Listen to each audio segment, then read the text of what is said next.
Good morning, church. This morning I'm going to be reading Psalm 7.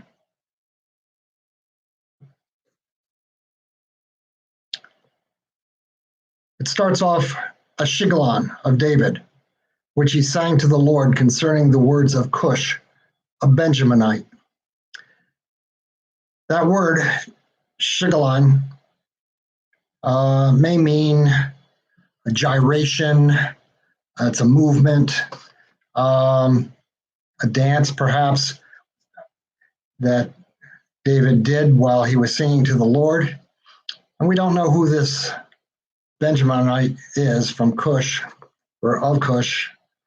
We don't know anything about him. There's no corroborating information. But we do know that David was taking refuge in the Lord, as he says here, because he had some attacks, as we'll see. Psalm 7. O Lord my God, in you do I take refuge. Save me from all my pursuers and deliver me, lest like a lion, they tear my soul apart, rending it in pieces with none to deliver. Oh my God, if I have done this, if there is wrong in my hands, if I have repaid my friends with evil or plundered my enemy without cause, let the enemy pursue my soul and overtake it, and let him trample my life to the ground and lay my glory in the dust. Arise, O Lord, in your anger. Lift yourself up against the fury of my enemies. Awake for me. You have appointed a judgment. Let the assembly of the peoples be gathered about you. Over it return on high. The Lord judges the people. Judge me, O Lord, according to my righteousness and according to the integrity that is in me. O let the evil of the wicked come to an end, and may you establish the righteous, you who test the minds and the hearts. O righteous God, my shield is with God, who saves the upright in heart. God is a righteous judge and a God who feels indignation every day. If a man does not repent, God will whet his sword. He has bent and readied his bow. He has prepared for him his deadly weapons, making his arrows fiery shafts. Behold, the wicked man conceives evil and is pregnant with mischief and gives birth to lies. He makes a pit, digging it out, and falls into the hole that he has made. His mischief returns upon his own head, and on his own skull his violence descends. I will give to the Lord the thanks due to his righteousness, and I will sing praise to the name of the Lord, Most High God.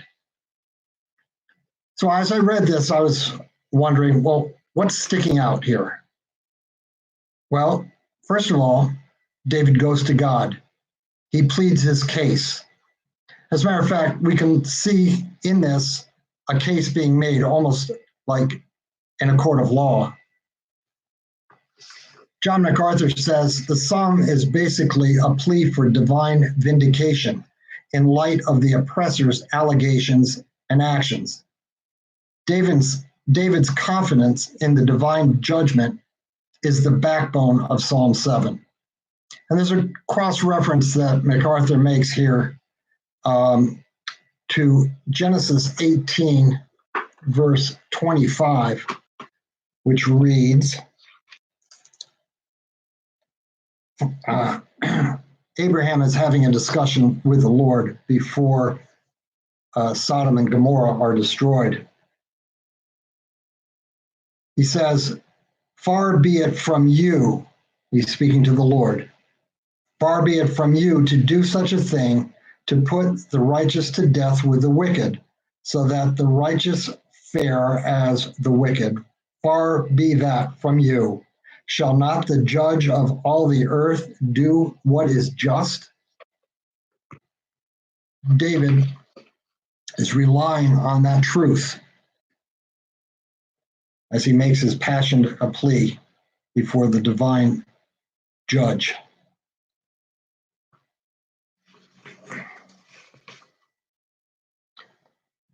Something else that sticks out to me is in verse 8, and David is saying, "Judge me, O Lord, according to my righteousness."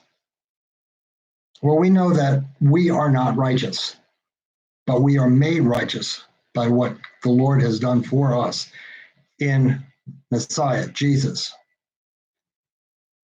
So the righteousness that David is referring to here, his righteousness, is not a state of being sinless, but rather being innocent in the situation that he's presenting before the court, the divine court. Well, in closing, what can we learn? David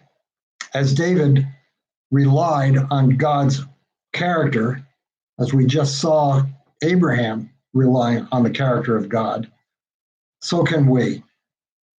Well, how does that apply to us today? While we are in a situation that is much different, we can be sure that the judge of all the earth will do what is just. I will give to the Lord the thanks due to his righteousness, and I will sing praise to the name of the Lord, the Most High. May that be your words of prayer today and the days coming.